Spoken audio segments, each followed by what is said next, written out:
grande que nos pide. De acá en más, Con María O'Donnell. un tutorial para tiempos complejos. Bueno, a ver, tema clima. Charlábamos hace unos minutitos con Matías Longoni, que es un periodista especializado en temas de agro. Y ayer lo decía Sergio Massa, no solamente está golpeando obviamente el ánimo, el fastidio, ciertas actividades, sino que viene un golpe muy fuerte sobre la producción agrícola, que es la principal fuente de divisas para el país.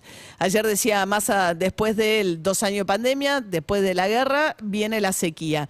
Y la verdad es que suena a un lamento boliviano, como le dicen, pero realmente son circunstancias, y ahora acaba de producirse en Estados Unidos la caída de un banco, el Silicon Valley Bank, que el gobierno de Estados Unidos apuesta a controlar para que no se produzca un efecto dominó, pero que de todas maneras por lo menos ayer impactó sobre los mercados internacionales y Argentina también. Digamos que el contexto internacional de estos años es muy duro y el de este año particularmente se plantea muy difícil.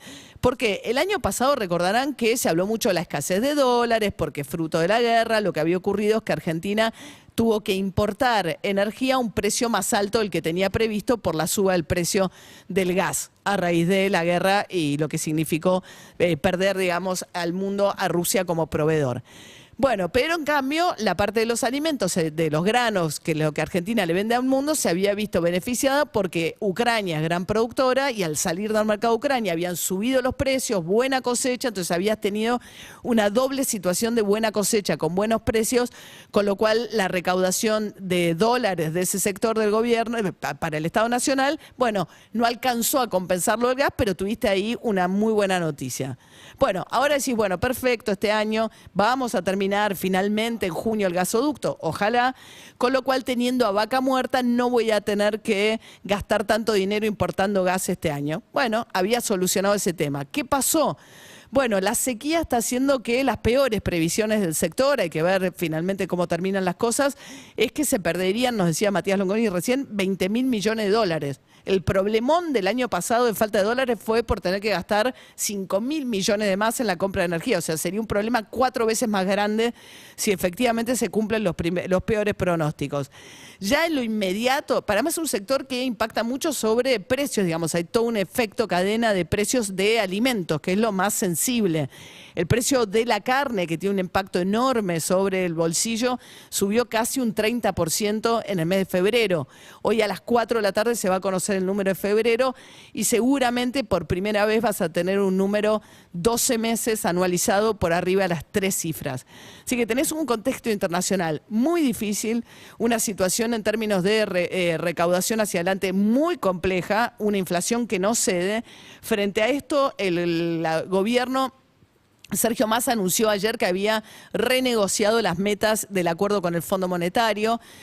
A ver, cuando vos no cumplís las metas tenés 2 opciones. Una es te perdono, que es un waiver, y la otra es renegociemos. Al renegociar el Fondo Monetario de alguna manera te dice yo me doy cuenta que vos tenés una situación imprevista. No es que te faltó voluntad para cumplir, sino que te cayó la sequía. Pero en ese acuerdo donde el fondo le dice, bueno, vas a tener que recaudar, va a mandar los 5.300 millones de dólares para que Argentina a su vez le repague al fondo de la deuda contraída en tiempos de Macri, pero sino que además le dice, bueno, ok, no vas a te bajo la meta de la recaudación de reserva del Banco Central, 2.000 millones de dólares. Perfecto. Pero le dice, ojo, hay que mantener el cuidado en las cuentas fiscales, tenés que seguir con el plan decidido de quita de subsidios. Yo vengo insistiendo con esto, las cuentas de electricidad de marzo van a ser picantes porque para los que quedaron sin subsidio pega de lleno la tarifa plena porque eso se fue reduciendo en 3 cuotas, con lo cual ahora hay subsidio cero, subió la tarifa adicionalmente y adicionalmente vos tenés una penalidad si consumís más en el mes de marzo de este año que marzo del año pasado. Con las temperaturas que hay es bastante previsible que la mayoría de los hogares tengan este marzo un consumo por arriba de marzo del año pasado y eso se paga más todavía. Pero el fondo le dice, pero pará, seguí con la quita de subsidios, no se te ocurra levantar la pata ahí. Y lo otro que le dice es, nos vamos a tener que sentar a calcular cómo hacemos con la imprevista sanción de la ley de moratoria jubilatoria. Recordarán ustedes, la CAM por el kirchnerismo venía insistiendo con que era urgente contemplar la situación de 800.000 personas que habían cumplido la edad para jubilarse, sobre todo mujeres, pero que no tenían la cantidad de aportes necesarios para jubilarse. El Congreso finalmente sancionó y hoy reglamentó y publicó en el boletín oficial Alberto Fernández esta nueva moratoria jubilatoria. El fondo que le dice, me la metiste por la ventana, no sé cómo lo vas a pagar. Y ahí saltó la cámpora, cada vez más fuerte con las diferencias con el gobierno, diciendo que el Fondo Monetario extorsiona, que de ninguna manera la moratoria entró por la ventana, que lo que entró por la ventana fue el acuerdo con el Fondo Monetario Internacional cuando lo firmó Macri, que este acuerdo estuvo el debate 300 días en el Congreso. Dice que los funcionarios del Fondo Monetario son tan caros como ineficientes, que nos están cocinando como un sapo y que como la metáfora del sapo, como nos están cocinando en agua, lento, no nos vamos dando cuenta hasta que nos vamos a hervir en el agua del Fondo Monetario. Dice, ¿no será que la morfina para el pueblo, que para que el pueblo soporte este acuerdo es la inflación? O sea, la idea de que el Fondo Monetario busca adrede que la Argentina tenga inflación para aguantar el acuerdo con el Fondo Monetario Internacional. Un discurso pero durísimo, como si fuese la izquierda trotskista directamente contra el Fondo Monetario, el que adquiere la cámpora, al tiempo que dice, yo a Massa lo quiero en mi equipo, que es el que renegocia con el fondo. Pero bueno, esto significa cada vez más la independencia de la cámpora respecto al espacio de gobierno, buscando, no se sabe si una ruptura o una salida propia, pero subiendo el discurso.